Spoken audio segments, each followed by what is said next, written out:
Binotto, ça gaze du temps qu'il a fallu pour faire sortir la safety car. 45 secondes qui aurait pu coûter cher à Sainz et Ferrari. Alors moi je me demande quand même pourquoi il y a eu deux VSC alors qu'officiellement il aurait pu y avoir des safety cars aussi à ce moment-là. Et deux VSC la première fois, et là pour Tsunoda, bon il y a eu un safety car. Encore une fois c'est un peu à la discrétion de la direction de course et ça serait bien de légiférer sur quand en fait on met un VSC et quand on met un safety car je trouve. Parce que là c'est un peu au pif quoi. Hein.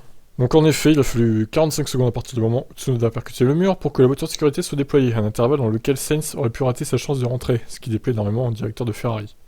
Ah ouais, bah là, s'il avait raté l'opportunité de rentrer au stand, Sainz c'était fini pour lui. Hein. Là c'était 10ème, voire 11ème. Hein. Je pense que la décision d'utiliser la voiture de sécurité était très longue à prendre. À ce moment-là, Carlos menait la course.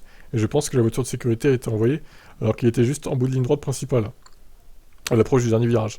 L'équipe a été très très bonne pour réagir, et le pilote aussi en entrant dans les stands. Je pense que nous n'avions qu'une seconde pour réagir, et nous avons réagi en une seconde. Oui, enfin bon, ça explique aussi son arrêt extrêmement long à Sainz. On va dire que ça peut excuser ça, oui. Vu qu'ils ont été prévenus au dernier moment, en gros. Sans ces bonnes réactions, la situation aurait été très difficile et mauvaise pour Carlos.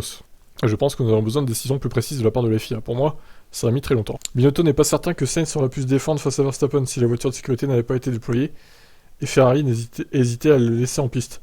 Nous savons que pour se défendre, il aurait dû être très rapide en piste et effectuer des tours 1.17 ou 1.17.4 parce que Max était très rapide derrière. Ça aurait été très serré sans aucun doute.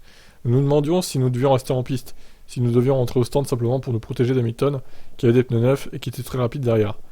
Donc nous suivions de très près la situation. Je pense qu'il est très difficile de juger et de dire comment la course serait terminée sans safety car au final. Alors, honnêtement, dans les deux cas de figure, de toute façon, ça aurait été assez spectaculaire.